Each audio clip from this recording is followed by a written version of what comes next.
여러분은 혹시 이런 생각 해본 적 있나요? 어떻게 한 배우가 거의 15년 동안 정상의 자리를 지킬 수 있었을까? 한국 드라마를 자주 보지 않는 사람도 김수현이라는 이름은 한 번쯤 들어봤을 겁니다. 별에서 온 그대, 해를 품은 달, 눈물의 여왕. 그가 출연한 작품들은 단순히 인기 드라마 수준이 아니라 한 시대를 대표하는 문화 현상이 됐죠. 그런데 지금 그 완벽해 보였던 배우는 대한민국에서 가장 거대한 논란의 중심에 서 있습니다. 오늘은 배우 김수현의 이야기입니다. 어떻게 그는 평범한 소년에서 대한민국 최고의 배우가 되었는지, 왜 사람들은 그를 그렇게까지 사랑했는지, 그리고 지금 왜 그의 이름이 논란과 함께 언급되고 있는지까지 조금 더 깊게 이야기해 보겠습니다. 사실 김수현의 어린 시절은 지금 우리가 알고 있는 이미지와 꽤 달랐다고 합니다.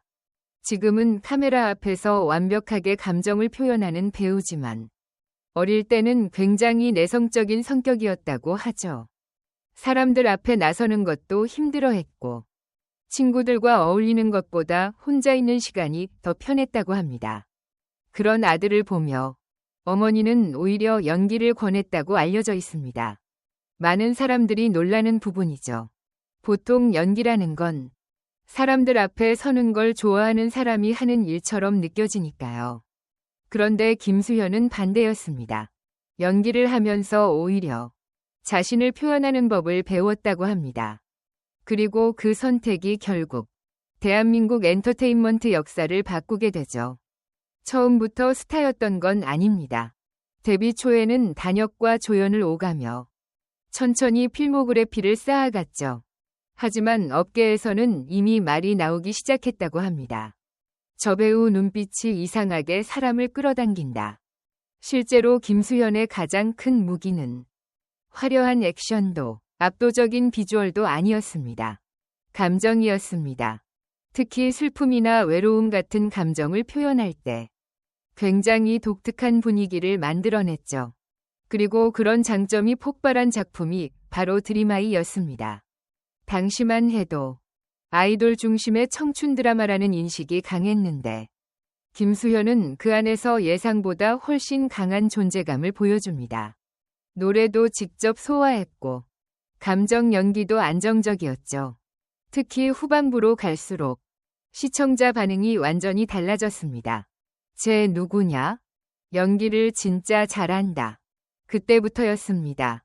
사람들이 단순히 잘생긴 신인이 아니라 배우 김수현을 보기 시작한 게, 그리고 2012년 그의 인생을 완전히 바꿔놓은 작품이 등장합니다.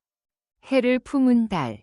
지금도 한국 드라마 역사에서 가장 성공한 사극 중 하나로 꼽히는 작품이죠. 사실 당시만 해도 젊은 배우가 왕 역할을 맡는다는 것에 걱정하는 시선도 있었습니다. 왕이라는 캐릭터는 단순히 잘생겼다고 되는 게 아니니까요. 무게감, 카리스마, 감정 조절, 전부 필요했습니다. 그런데 방송이 시작되자 분위기가 완전히 바뀝니다. 김수현은 어린 나이임에도 불구하고 엄청난 몰입감을 보여줬죠. 특히 눈빛 연기가 굉장히 인상적이었습니다. 분노, 외로움, 사랑, 상처. 대사를 하지 않아도 감정이 느껴진다는 반응이 많았죠. 결국 드라마 시청률은 40%를 넘기게 되고 김수현은 단숨에 대한민국 최고 스타가 됩니다.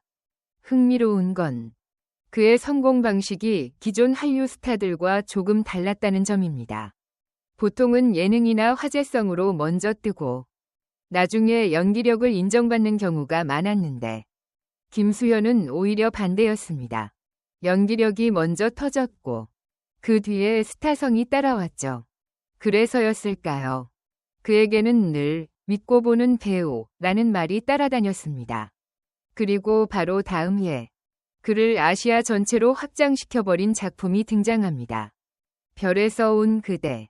사실 도민준이라는 캐릭터는 굉장히 위험한 설정이었습니다. 잘못하면 너무 오글거리거나 현실감 없는 캐릭터가 될 수도 있었죠. 400년을 살아온 외계인. 차갑고 완벽하지만 동시에 인간을 사랑하게 되는 존재. 굉장히 어려운 역할입니다.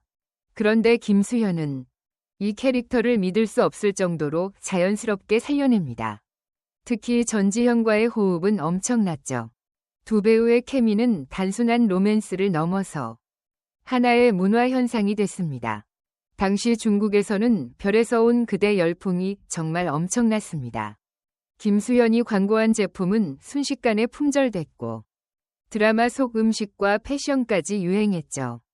특히 치킨과 맥주, 이른바 치맥 문화가 아시아 전체로 퍼질 정도였습니다.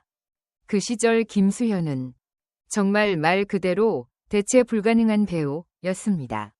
광고, 드라마, 화제성, 해외 인기, 모든 걸 다 가진 사람이었죠. 그런데 흥미로운 건 그가 엄청난 인기를 얻고 있을 때조차 늘 어딘가 외로워 보인다는 이야기가 많았다는 겁니다. 실제로 인터뷰에서도 굉장히 조심스럽고 차분한 분위기를 보여줬죠.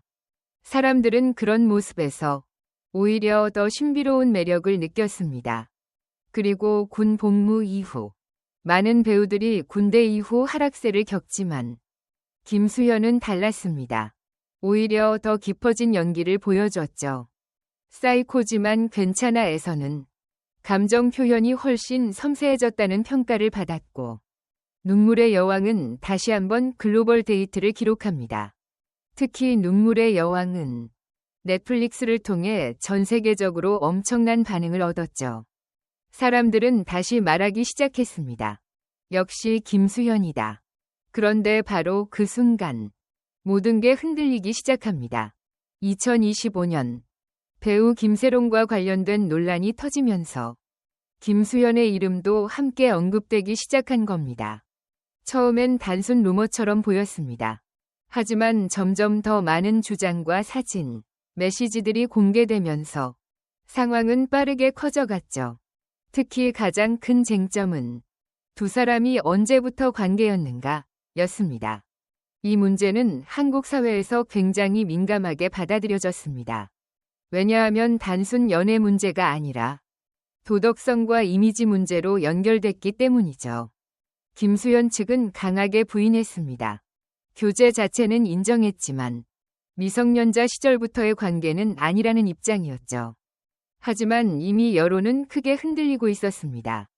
그리고 여기서 한국 연예계의 무서운 점이 드러납니다. 한국에서 배우의 이미지는 단순한 인기 이상의 의미를 가집니다. 특히 광고 모델은 이 사람은 믿을 수 있는 이미지인가를 상징하죠. 그래서 논란이 커지자 브랜드들도 빠르게 움직이기 시작합니다. 광고 계약 종료, 포스터 삭제, 공개 예정 작품 연기. 정말 순식간이었습니다. 불과 몇 달 전까지 대한민국 최고의 배우라고 불리던 사람이 갑자기 활동 중단 상태에 들어간 거죠. 그리고 이후 열린 기자회견. 많은 사람들이 그 장면을 기억합니다. 김수현은 눈물을 흘리며 억울함을 호소했습니다. 하지만 대중의 반응은 완전히 갈렸죠. 누군가는 너무 안타깝다고 말했고 다른 누군가는 이미 신뢰가 무너졌다고 말했습니다. 어쩌면 지금 이 사건이 더 무섭게 느껴지는 이유는 단순히 한 배우의 스캔들이 아니기 때문인지도 모릅니다.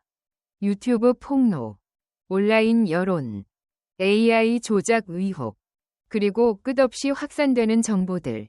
지금 우리는 무엇이 진실인지조차 쉽게 판단하기 어려운 시대에 살고 있죠. 그리고 그 중심에 김수현이라는 배우가 서 있는 겁니다. 사실 아직도 많은 사람들이 말합니다. 그래도 김수현 연기는 인정해야 한다. 그만큼 그는 오랜 시간 한국 드라마 역사에 강한 흔적을 남긴 배우였습니다. 하지만 동시에 또 다른 사람들은 말하죠. 이제는 예전처럼 볼 수 없다. 아마 지금 김수현을 둘러싼 가장 큰 문제는 단순히 사실 여부만이 아닐 겁니다. 대중이 느끼는 감정, 그리고 한번 흔들린 이미지. 그걸 다시 회복할 수 있느냐는 거죠. 과연 그는 다시 돌아올 수 있을까요? 다시 사람들의 박수를 받을 수 있을까요? 아니면 이번 사건은 대한민국 최고 배우의 몰락으로 기억되게 될까요? 아직 아무도 답을 모릅니다. 하지만 분명한 건 하나입니다. 김수현이라는 이름은 좋든 싫든 지금 대한민국에서 가장 뜨거운 이름 중 하나가 되었다는 사실입니다.